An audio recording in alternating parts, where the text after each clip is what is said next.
I haven't said a word to you since last Monday's show. Like, we didn't even chat, nothing. Like, what about this week? Like, no prep, nothing. I've missed you so much. It's a lie. I can see it in your eyes. It's a lie, you know. I've, it's been like this. I've been trying to like chill and be in a little Zen space. And I already miss everybody. I haven't been to a race in like 2 weeks. Yeah, it's too long. I haven't talked to you in a week. I mean, I'm feeling that itch, Yeah. I mean, I feel like once a week is enough for me to talk to you. It's about covers what I need. But I mean, it's a good hour. There's that. Okay. Hey, Grace, instead of my silly jokes or facts, I have some other stuff for you. Oh, okay. So this is stuff that you can, it's kind of like deep thought stuff that you can take with you the rest of your life. I think you'll thank me after you hear a couple of these things. I just want you to take it in, kind of breathe through it, and, do what you want with it. Maybe share. Can I intro you first? Intro me? Yeah. This is new. Yeah, sure. Go. Deep Thoughts with Eric Kosek. Grace, the best part of a cucumber tastes like the worst part of a watermelon. Nicely done. Think about that. Your mind, I can see it's a little blown right now. Little bit. The worst part of a cucumber tastes, or the best part of a cucumber tastes like the worst part of a watermelon. That's genius. It's beautiful. It's poetry. Yeah. All right. This one's going to blow your mind even more. All right. I know we got to start this show, but I need to tell you That's these okay. things. But I got to intro it again first. Ready? Go ahead. Go. Deep Thoughts with Eric Kosek. Grace, a different version of you exists in the minds of everyone who knows you. Very true. It's amazing. Like, it is amazing. There's like hundreds of Graces out there. That alone scares me. Yeah, there's a version of me where I'm like, real like chill. You don't make up your own versions. What are you talking about? No, I don't. I'm saying that it has to exist, right? Yeah. Like, in my eyes, you are the coolest person ever. But I can't really describe that. Hey, you know what? In my eyes, I'm the coolest person ever too. Look at that. Oh, we agree. Crazy. All right, I got one more for you. This one's a little bit of a downer, but I feel like you need to know it. Okay, ready? I'm going to intro you. Go ahead. Deep Thoughts with Eric Kosek. Grace, your eraser dies slowly because of your own mistakes. Oh, yeah, but I get to learn from them. That doesn't help the fact that you're killing your own eraser because of your own dumb mistakes. Try to fix your mistakes is the whole point of that, Grace. God, then an eraser will never get used. It'll never live up to its purpose. Oh my gosh. You ever think an eraser just wants to be its full self? It just wants to erase. At the top of the pencil and be proud like a crown, but no, you ruin it with your own mistakes. Let's start this show, Grace. Are you ready? I'm ready. Okay, don't make any mistakes on this show. Okay. Here we go. I'm Eric. Wait a minute, Grace. Is that a mistake? I didn't even know I could stop that intro. Grace, are you ready to start the show? I'm ready to start the show. That's never happened. I just made a mistake. Whew. Yeah, you did. You forgot to intro the episode number. Grace, our guest tonight recently ran 100 miles on the Pine Creek Rail Trail, which sounds very unfun. Let's talk to her about it on episode 81. I'm Eric, Idiot Runner Kosek. And I'm Grace, Hot Pants Langheim. Eric is all business in the front of the pack, and I am all about the party in the back. That's right, business up front and party in the back. Together, we are the Running Mullet. And we are going to talk about every aspect of running, the podium to the DNF and everything in between. If you are a runner, this show is for you. Now sit back, get out your foam roller, and enjoy the party.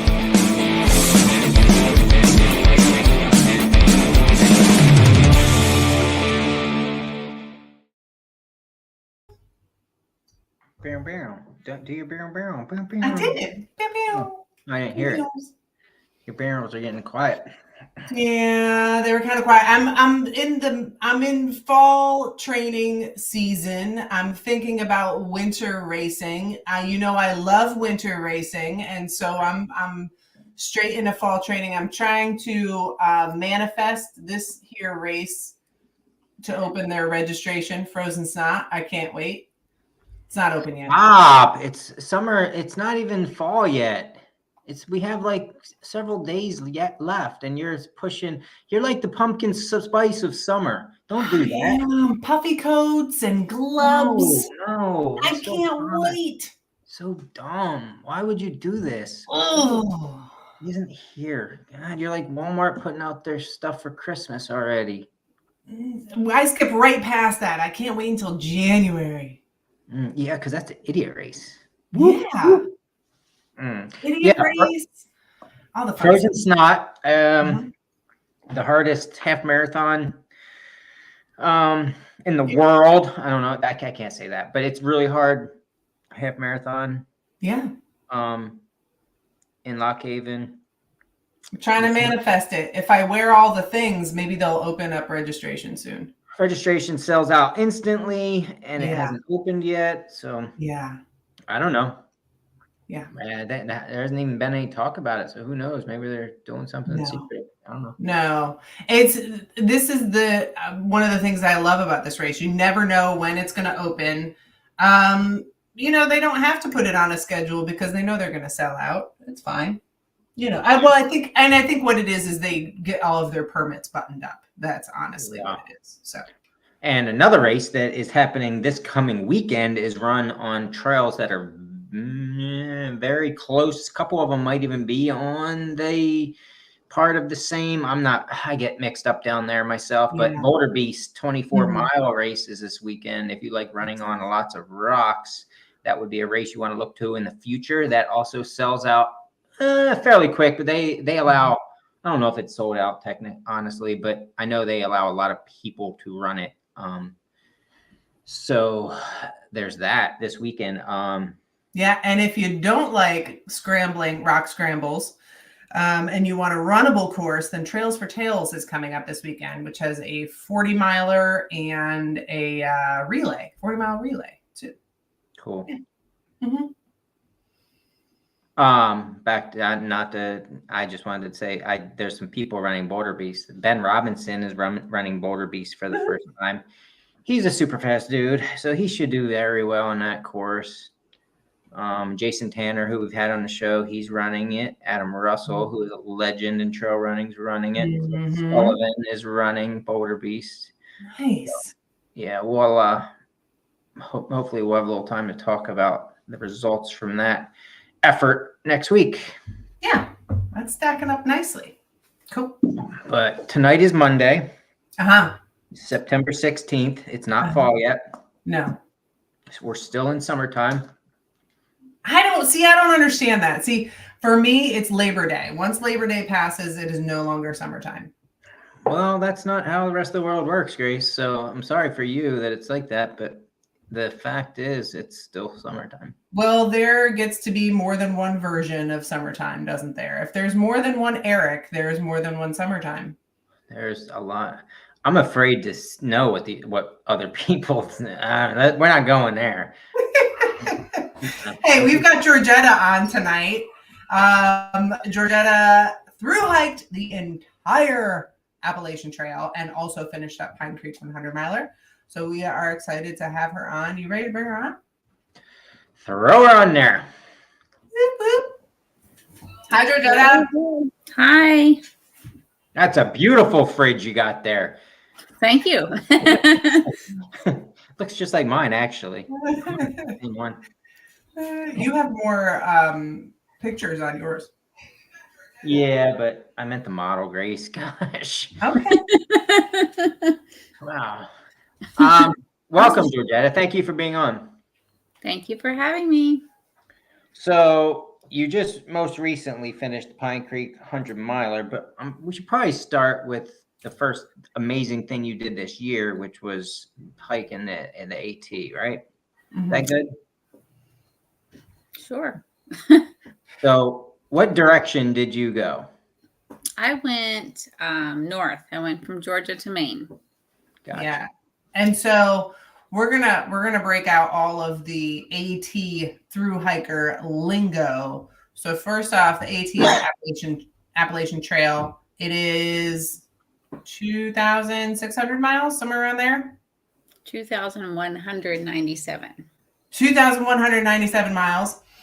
And so AT stands for Appalachian Trail. Thru-hike means something slightly different depending on who you talk to, but usually it means doing the entire trail in one shot, which is what you did, Georgetta. And you went northbound. And why did you decide to do this to begin with? Most people take 3 to 4 months to complete the Appalachian Trail. And so why did you say, I want to spend a few months out of my life pooping in the woods? Well, I love backpacking. I love it. And so this was just a great challenge, right? It was just a great challenge. Most people actually take anywhere from 4 to 7 months. The average being like 6 months is what most people do it in. But anyway, and I just love backpacking. And so right now, this year, this time, both of my girls are old enough I could leave. So Kaylee's 19, so I could leave her, they don't need me all the time. So that's why now. Yeah. Awesome. And you, so to clarify, that is Kaylee Frederick is your daughter. And she's done a lot of awesome things. She's also been on the show before. And the both of you have gotten this love for fitness and doing challenging things. And your trail name is also Trail Mama, right? Right. Yeah. Yeah. Did that stick on the AT, or did you get a different one on the AT? I did not get a different one. I didn't approach it as looking for a different one. When you meet people, they'll ask you, or just, hey, my name is this. What's your name? And so if somebody already has one, you don't generally. They don't get a new one generally, right? Gotcha. So yeah. Nice. Did you have to utilize your trail nickname, or did you help many people or anything like that? I did help a few people, but for the most part, actually, I did not help a lot of people out there because it's the time that I was trying to complete the trail in, I had to be what I'm going to call selfish. I had to be very kind of in tune with my own needs. And if I was concentrating on helping other people, I couldn't do that. So I actually did not spend a lot of time helping people. My friend Andrew Boyd, he's a pretty amazing runner too. He came to see me in Maine. He actually brought pizza for me. And I think I actually gave some of the pizza away to people, and I don't know if he liked that or not. But so there were a few times when I kind of did things like that because we're all on this journey, right? We're all heading in the same direction or whatever. We're all on a journey and we're trying to make it. And so whenever I could, I would help people. Just I didn't go out of my way in my normal, usual way to Right. do that, I guess. Yeah. Okay, so take us to the beginning. What did you do to prepare? So, well, I've been running, so that helps, just time on the feet. And I was backpacking every weekend that I possibly could, and wearing heavy backpack. I also just for the last couple of years have been training. I go to CrossFit 5, sometimes 6 days a week. I have been doing 100 burpees every day for 2.5 years. And I've been doing core work every day. And although those weren't necessarily things that were it wasn't time on the trail necessarily, but it was still working on my body and making me strong and helping me just be physically prepared for what I was going to do. I couldn't be on the trail that much just because of my life and work obligations and obligations with Kaylee and all the things she was doing. And so, yeah, that's what I did. Do what you can, right? Yep. Awesome. Now, what did you tell us about what you initially packed, and then some of the things that you decided that you didn't need and some of the things that you wish you had had. So packing is a really big deal when it comes to through hiking. How did that go? Absolutely. Well, I'd only done like my longest trip before this was 9 days. And so this was way different, right? Like at the end of 9 days, I know that I'm going home and all of that. So it's just way different. When I go on a weekend trip, I have it dialed in. I know exactly what I need. You know, I don't take anything more than I need. So this was just a lot different. So I started off with an extra change of clothes, like an extra pair of shorts, an extra tank top, an extra short sleeve shirt. Ended up getting rid of all of those. I had extra underclothes. I got rid of all of those. I started with a full tube of Desitin, which is what I use for chafing. I had actually almost no issues with chafing at the beginning. I ended up having chafing one time, and so I did buy Desitin again, but like I just decided I don't need to carry that because I wasn't using it. I wasn't needing it. And then food, I had packed too much food at the beginning, so then I had to get that dialed in as well. So that changed my weight. I started off with 2.5 liters of water and ended up only carrying 1.5 because water was so frequent. I didn't have to carry that much. And water is heavy. So maybe you guys probably know that. I don't know. Yep. Yeah. So, and I sent my pot home. I had a pot and a stove and a fuel canister. I ended up cold soaking my food just to save the weight there as well. Probably wouldn't do that again. I probably, moving forward, if I go on a long trip again, I will keep that because I eat more when the food's warm. And getting enough calories in is a big deal. And everybody struggles with that. And I struggled with that. So I don't want to go through that again. Oh, nice. Now, tell us a little bit about critters that you encountered. I saw turkeys, little baby turkeys one day. This was so cool. The trail was like, it had like the tall grass, which is, nobody loves walking through that crap. But anyway, it was just the tall grass. It was like over the trail. And there were like 3 little baby turkeys on the trail. And like, they were just running on it. And I was following them. And then one ducked off over here and one went over here. But it was just super cool because like, nobody else in the whole world had that experience at that time, right? And so I saw a little baby deer, like that was really legitimately was like looked like Bambi, you know, hardly could walk. I saw some bear, but bears run away. They typically don't want to bother us. Lots of deer, lots of turkey, lots of squirrels, one rattlesnake, and many other snakes. An angry beaver. A beaver was very angry with me that I was there and like was hissing and mad. And so like that was actually the worst thing I encountered, an angry beaver. Wow. Grace, do you know what a baby turkey is called? No. A poult. A poult. Poult. Yes. Okay. Turkey poults. A turkey poult. Another fun fact for you. Thank you. Yeah, you're welcome. Before we go any farther, quick shout out. Dave Walker is listening in. He thru hiked the AT also. He did. Yeah, 2 years ago, maybe at this point. So yeah, good job, Dave Walker. Yeah. I just want to know like the good, bad, and the ugly that happened out there. Like honestly, like the best highlights and lowlights of your adventure. Start with. We'll get the bad news out first. Like, what was the worst thing that happened, or like the worst thing that stands out, or even the worst day and why, type of thing? You know what I mean? Right. Well, I can tell you all about my first day, but my worst day, but it'll take a little bit because it was a really shitty day. Perfect. Okay, we got time. All right. So I was in.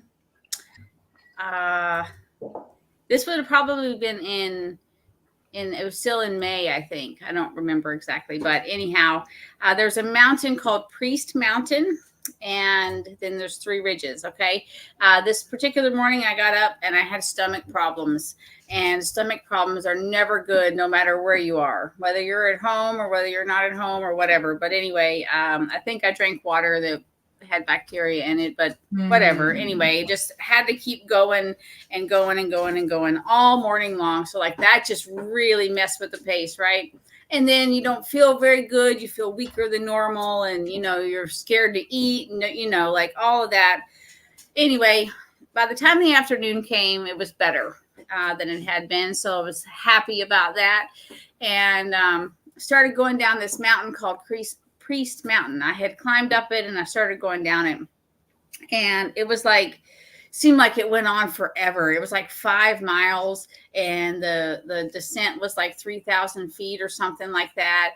And then in the afternoon it starts raining, just buckets, and we all just don't love rain, do we, out there? So now we got wet feet, now we got slippery rocks that we're walking on and all that jazz. And so finally get down to the bottom. It did stop raining. Crossed a road, so the road would lead to a town that I could have got off the trail on, but I didn't, because that wasn't what I was intending to do. And started heading up the next mountain, which was called 3 Ridges. And I had hoped to go a little further than 3 Ridges to sleep that night onto a place called B Mountain. So there was a big climb up 3 Ridges, and then it would go down just a little bit and then back up onto B Mountain. So B Mountain was about maybe 2.5 miles past the summit of 3 Ridges. And I never had things weren't set in stone, because you just don't know what's to come. And so I always had the backstop. So the backstop was the summit of 3 Ridges. So started climbing 3 Ridges, and everything is all wet. And great big rocks, boulders, just climbing over boulders at the end of the day. And I had told myself, if I got up to the summit by 7:30, I would still probably have enough daylight to continue on. And so when I had the idea, when I had that plan, I thought I could get there by 7:30, right? Well, I got there to the summit at 9:30. It took me way long. So by this time it's dark, it's foggy, it's misty rain, it's windy, and I've already had all this crappy things happen. My foot was really hurting. I had broken my toe like a couple weeks before that, and it was better for the most part until I was on rocks a lot. So that was really hurting. Then there was I couldn't stop. I couldn't camp on the side of the trail because there were so many rocks. There was nowhere I could put my tent down. I couldn't cowboy camp because it was misty, rainy, and it was just finally got up there, and then I'm just feeling defeated because I got there late and later than I thought, and I didn't get as far as I wanted to get, right? And so it was a whole bunch of adversity. And that was just a really crappy day. And get my tent set up, eat my food, go to sleep, get up in the morning at 4:30 and go again. Wow. Just have to let it all go. Yeah. Yeah. It's like that kind of thing was hard to do sometimes, but anyway, so that was the crappiest day that I had out there. And thankfully, most of them weren't like that, right? Some of the best times that I had would have been in New Hampshire.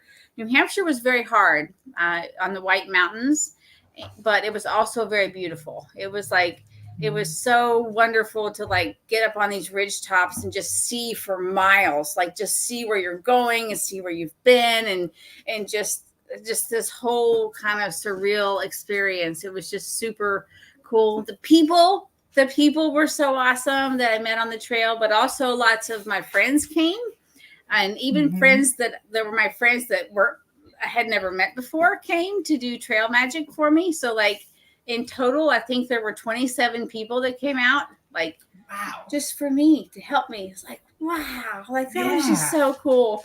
It was so cool. So that was some of my favorite stuff, because people I don't know, it was just awesome, because I struggled a lot with being lonely out there, a lot with that, because you're just alone. I wanted to clarify that you went out solo. So you decided I'm going to do this solo female out on the trail for over 2,000 miles. Right. And you're like, that lots of females fine. do it, actually. It's not an Yep. uncommon thing, right? It's a very common, Yep. Even grandmas. Yes. And they make it. But you said, I'll be totally fine. I can do this. Right. I think that's awesome. Yeah. So tell us a little more about some of the trail magic that you received. And again, for anyone who needs some definitions, trail magic is food that is given to you. Somebody brings to you while you're out on the trail. And trail angels are people who will support any hikers, but especially through hikers out on the trail. And so there are people who either live in a property that happens to be close to the trail, or they just decide to go there and help out some through hikers. So tell us a little bit about some of the great trail magic and trail angels you encountered. All right. So my very first trail angel, her name is Marlene, and her trail name is Emoji. And so I started at the beginning of May, and most people start their through hikes in March or April. So the trail magic kind of follows the bubble. So since I started later than most people do, I was not in the bubble. So for the first like 400 miles or 500 miles, like there was no trail magic really. And so mile 420, this lady, Marlene, I come out of the woods and she was standing there and she was like, trail magic. I was like, oh my God. It was so cool. She had like in her car, her trunk was full of like moon pies and Propel, like the powders to put in your water and honey buns. And like, it was just like, right. Like, and she had Yoo-hoo. And we chatted for a while. And so, but it was so special because at that particular moment, I was like super struggling with the alone thing, and actually the like touch in our normal lives. Like we high five people, or we fist bump, or we hug our family, or, handshakes or whatever. And just the context of what I was doing. And I would see people some, but it wasn't like, when you see a random like person out there, it's not necessarily, you're not going to go over and touch them. Right. Like you just don't do that. And so like not having that was very hard. Like I didn't even expect that at all. But anyway, she gave me a hug, like this real hug. And it was like, I just started crying. It was just so awesome. And so she's special. It was a special moment for me. And I had a lot of other people came out to help too. My friend Kip, he drove from Pittsburgh to Daleville, Virginia, and stayed with me for a couple of days and bought me dinner and all this stuff. Like 4 different friends came to Harper's Ferry when I was there, that drove from this area. So that was super cool. 2 of the people that helped me a lot were Chris and Peyton, and they were actually on the trail with me probably for maybe about 20 days, not all in a row, but something like that. They just came to support me and help in the journey. And that was just super cool. Like they actually took vacation time to come and do that. Another couple, Brian and Carrie. I actually met Brian on the Laurel Highlands Trail a few years back. He was doing a hike and I was hiking, so I met him one time. And he actually planned a vacation to come and help me on this trip. Wow. And I just couldn't believe it. It was just like so crazy. And they brought pizza and brownies and dogs. They had like dogs. They brought Coco and I can't think of the other one's name, but that was just super cool. It was just so cool that people just came, just came to like just support. Yeah, people are amazing. Yeah, that's wild. All right, what was your favorite section? I'm going to say Pennsylvania because of that is not what anybody else. I know. Actually, only part of PA is hard. Like only part of PA is rocky. Probably less than half of it, actually. And so you can actually make some pretty good miles, pretty good distance in a good part of it. But so many people came while I was in PA. So like I loved it. It was just awesome. It was so awesome. That's great. Usually, so statistically, the most hated section of the trail for AT through hikers is Pennsylvania, and it's known as Rocksylvania, also as the place where it will chew up your shoes. So a lot of people change shoes after they get through the rocky section of Pennsylvania. What did you have a section that you didn't like as much, or were you pretty happy throughout? I actually didn't. So I have a love-hate relationship with New Hampshire. Okay. New Hampshire was so hard. It was so technical. And I just like here where we're from, or at least the places that I have frequented were nothing like that. Nothing. It was just like I had a major anxiety through parts of New Hampshire, and it was just boulders and like having your backpack on, and again the being alone thing, like knowing if I do something and get hurt, there's nobody here. Like I'm all by myself, and like I could fall off the side of this mountain and nobody would know it for days, right? And like that's just kind of a hard thing to face and like deal with, but I had to get through it. But it was also beautiful. It was also amazing, and you got to see a lot of really cool things. But that was hard. Yeah, absolutely. It is hard. It's until you're up there and you see it, you don't realize how hard it is that you're saying. Like there's not much that's runnable, and the time the things that people do up there and the times they do it in, some of the FKTs. I don't even understand how these people are doing it, because it's insane. Right. Yeah. How technical it is. But yeah, it is. I only went up there and did the Pemi loop, and part of the AT is on that.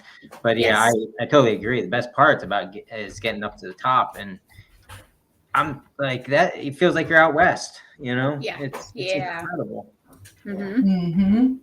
Cool. So give us some of the stats. What do you know what your average pack weight was? When I first started, like when I left Amicalola Falls, it was 33.7 pounds. Okay, that's not bad. So no, that wasn't bad, but like I know it got weighed less than that because I did get rid of a lot of stuff, but I don't know. Yeah, I actually didn't weigh it at the end, so I don't know.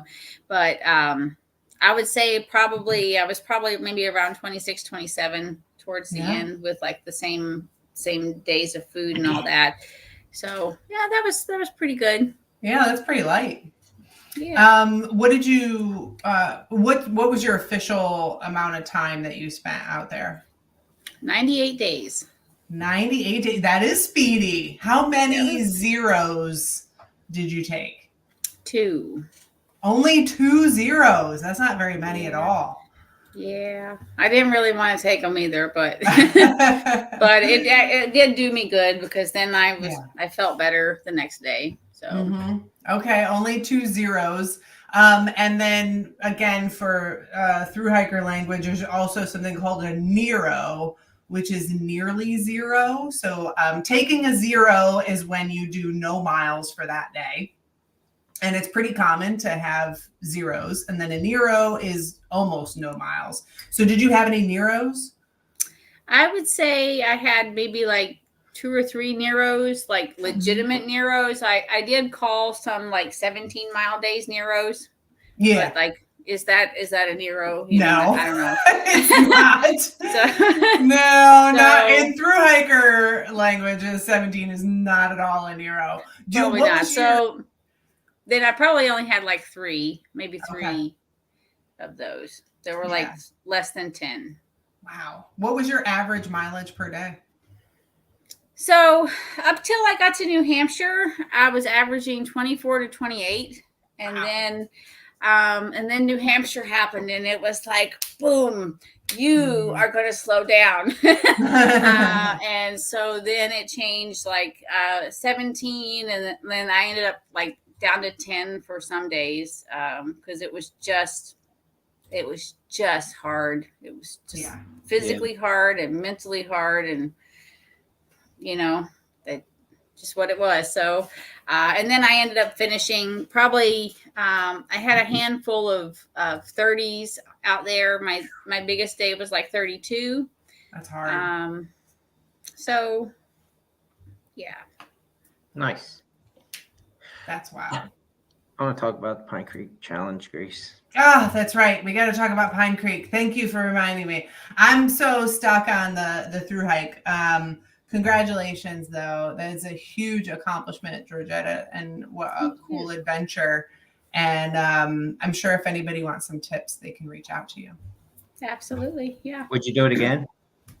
Yes, I will. Nice. Oh, awesome. We'll have you back on again. Okay. All right.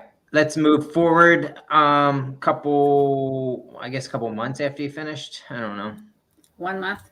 1 month after you finished, you just completed 2 weeks ago Pine Creek Challenge 100-miler, which is on the Pine Creek Rail Trail. There's a marathon distance, there's a 50-mile distance, there's a 100K distance, and of course the big 100-miler, which goes kind of back and forth a little bit from Wellsboro to Blackwell, Pennsylvania, on the rail trail, getting your mileage up to 100.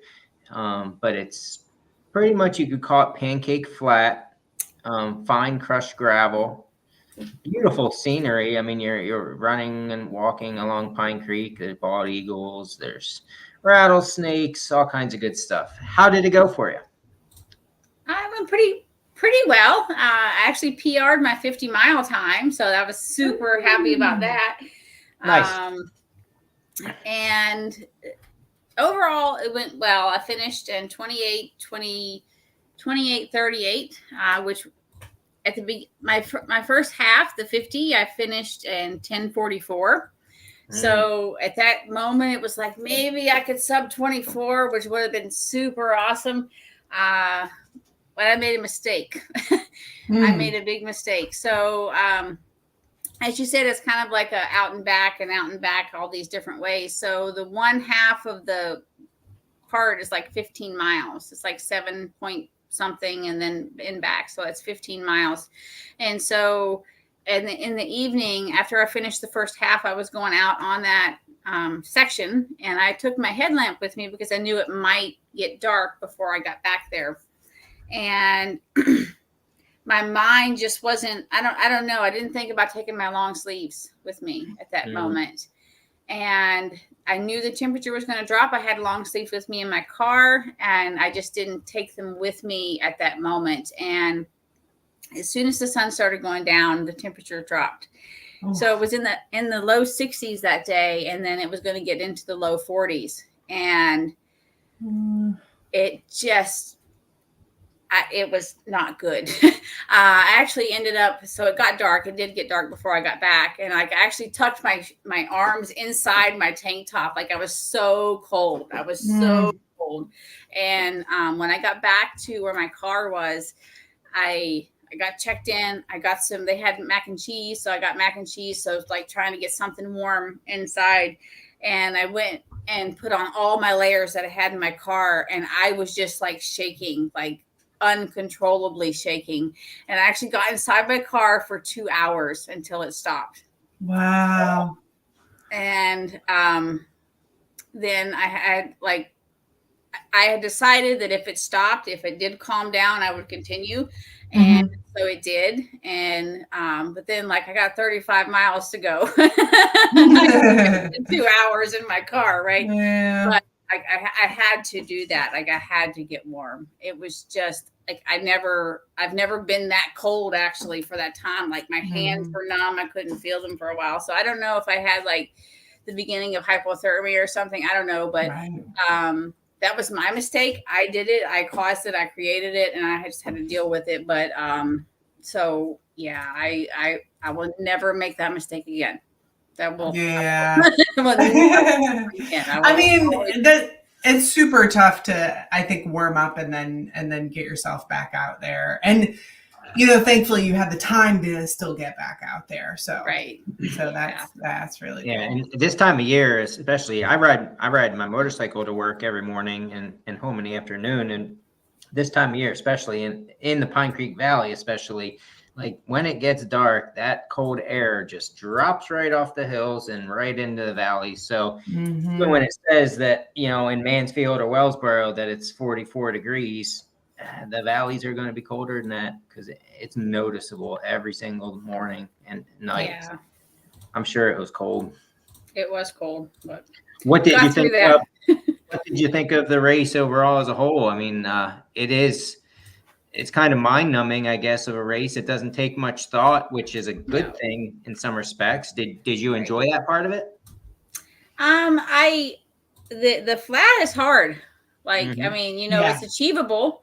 It was like, I went into it knowing I had a good shot of being able to accomplish what I wanted to do because it was flat, but it is hard. Like, you're just using the same muscles over and over and over and over again. And like, that's hard. It's really hard.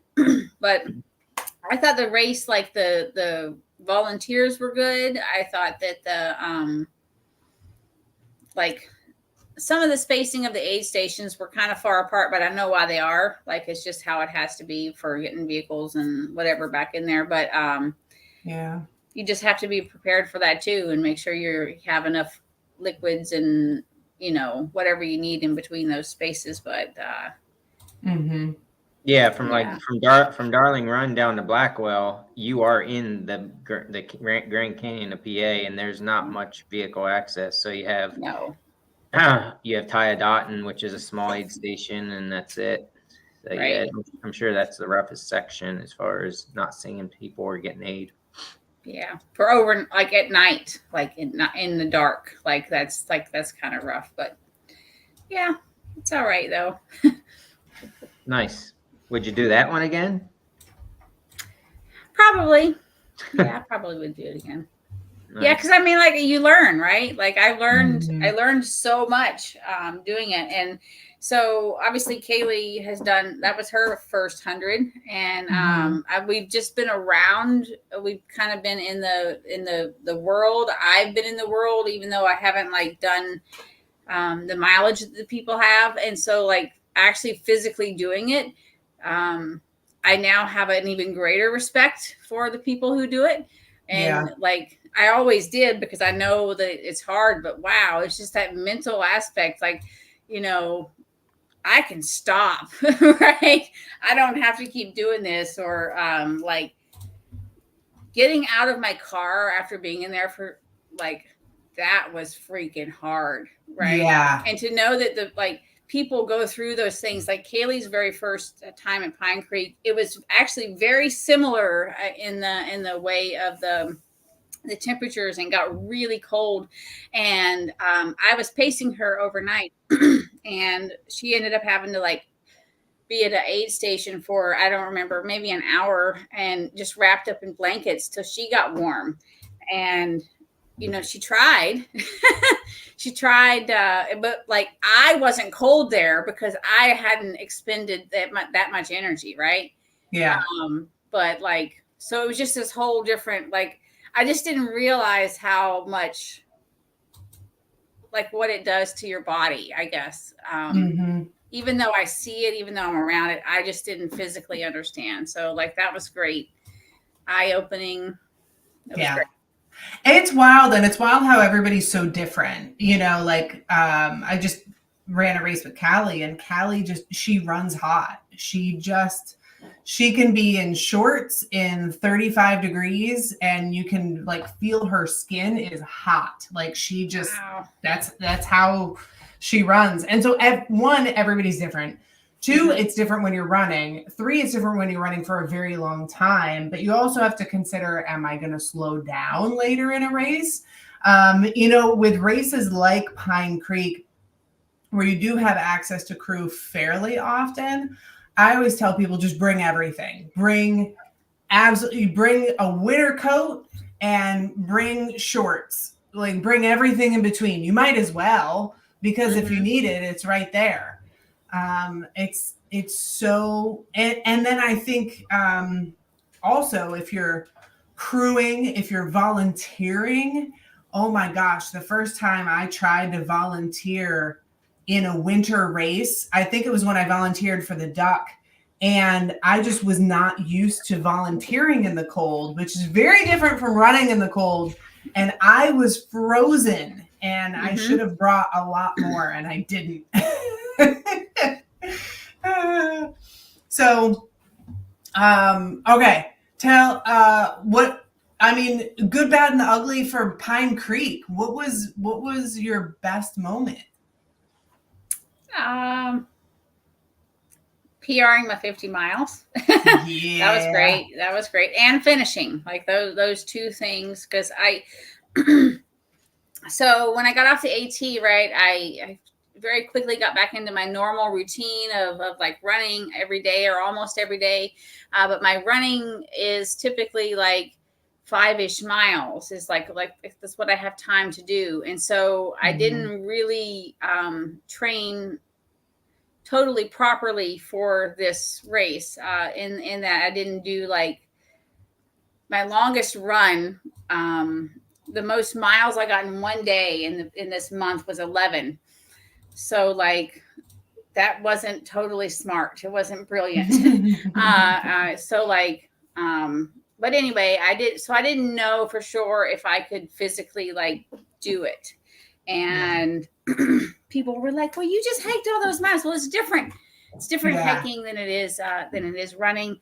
One, and the terrain was very different. Like just the flat is just, it's hard in its own way. So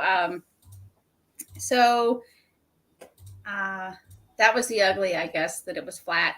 It was good and bad. And that I made a mistake of not taking my long things with me when I needed them. And I don't know, what else did you say? Is there something else? No. I think that covers it. Yeah. We just wanted to know what the good and bad was. All right. So what's next for you? I'm not sure. I'm not for sure. So I do want to do the other two distance trails that are in the United States for through hiking, the Pacific Crest Trail and the Continental Divide Trail. But like, I'm thinking that's going to be a couple years. I got to save money before I can do that. As far as running, Kaylee will be doing Hainesport in a couple of, probably, I don't know if it's 2 or 3 a month away or something like that. I may be there. And if I do go there, I probably will participate in that in some context. There is a 12-hour and a 24-hour there. So I might do the 12-hour there and see how that goes. So yeah, I don't know for sure, but. Nice. Awesome. Wrap it up, Grace. Okay. So I have 2 more questions for you. So one, what advice would you give to people who want to through hike the AT? Train with your pack on rocky areas, technical areas. I trained, but it was not technical. It was not like, I wish I would have done that. Yeah. Footing is different. Yes. And then what advice do you have to people going after a flat 100-miler? Train. I don't know. I guess just work on like,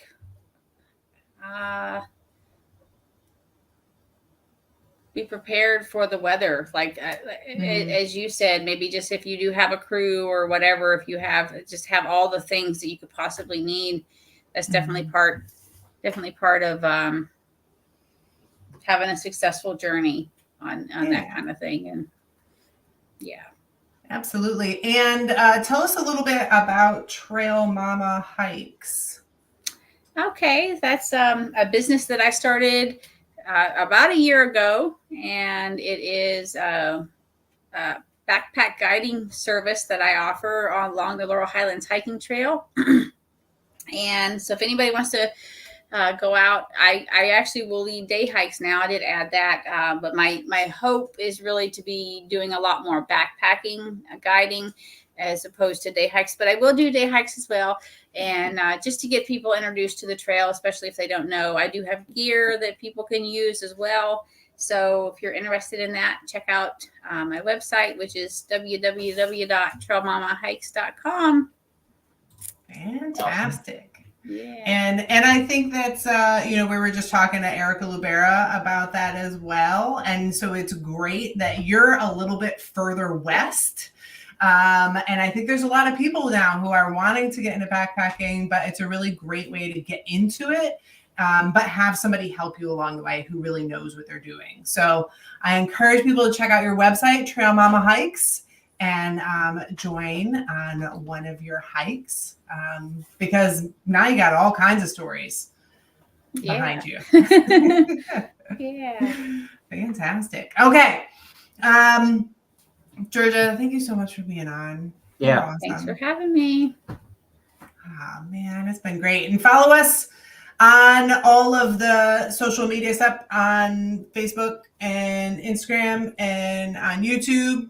Like and subscribe and comment and rate and review and do all the things that the algorithm monster asks you to do. And go follow Georgetta on Trail Mama Hikes and be awesome, because you are awesome. And then tune in next week when 7:30 p.m. Eastern is when we're going to have Neil Barnaba on. He's going to tell us how Trails for Tales went. It's this coming weekend, and he's going to have some stories for us.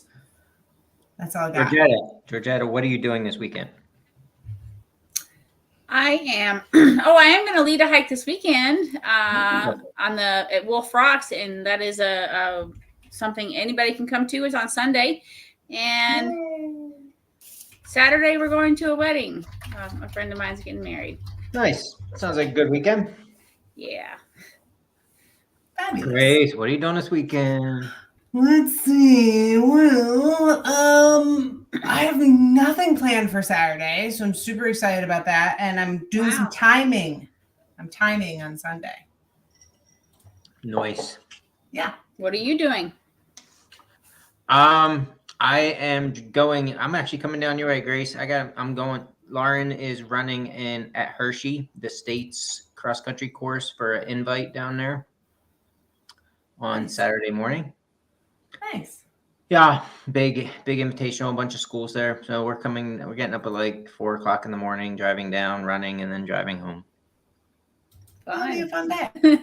Yeah. Other than that, Sunday, I'm not just gonna just do Sunday things. Sweet. Mm-hmm. Yeah. That's all I got. We good? We are good. Thanks, Georgetta. Eric, guys. Talk to you next week. Yeah, not a minute earlier. Great. Not a minute earlier. I don't want to hear from you. Good luck with figuring out the way everybody looks at you, what exists, and then how you exist in their minds. Thank you. I'll work on that in the next week. And eat your cucumbers and don't kill your eraser. Got it. All right. Take us out, Grace. Thanks, everybody. Bye.